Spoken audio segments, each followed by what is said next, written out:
results may help them in their investigation to determine the cause of the accident.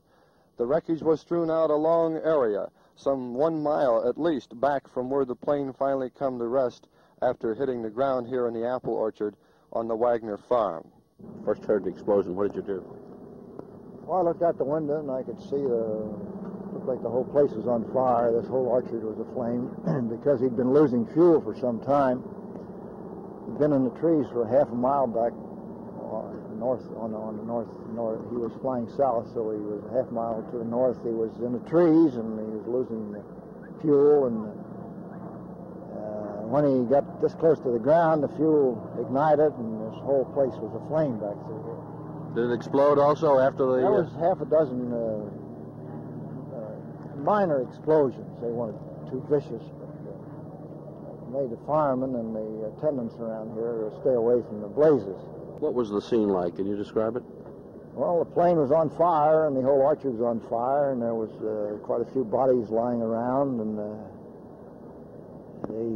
firemen, of course, were trying to extinguish the flames, and other folks were trying to help determine who were living and who were dead, and removing the injured. Of course, the injured were placed in ambulances and taken into St. Elizabeth's Hospital in Covington and Booth Memorial Hospital in Covington. Did you see any of the people who miraculously were away from all this? No, they walked in the direction they were flying, which was south, and they walked into the Stevens' home up here on the Walton Road, and they were removed to the hospital from there. The way he came in, this is a normal approach, isn't it? He's right on the line. Right. He's right on the line.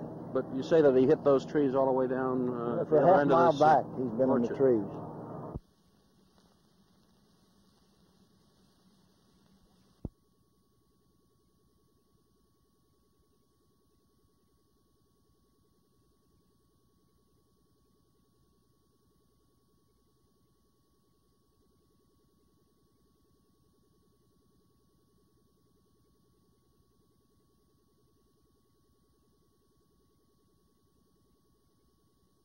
Mr. Cooley, as far as you can remember, what was the first indication of a problem, of trouble? I don't know. It's seen sparks and all the lights went out. That's about it. Notice, I thought we was landing. I didn't know. I thought because it was time to land. It was approximately the right time to land, so I thought we were landing. And then next thing I know, I was standing out in the snow. And the plane was on fire. Did you know how you got out? Do you recall that? No, I don't. I guess I got through out or something. I don't know. Do you recall what it was like in the cabin after the plane hit? Well, what were the people doing? I don't remember too much. I know the lights went out and the oxygen mask drops down from the ceiling like it's supposed to or whatever it is. And that was about the last time I remember, the lights going out, and I guess it must have hit my head or something. Must have hit everything.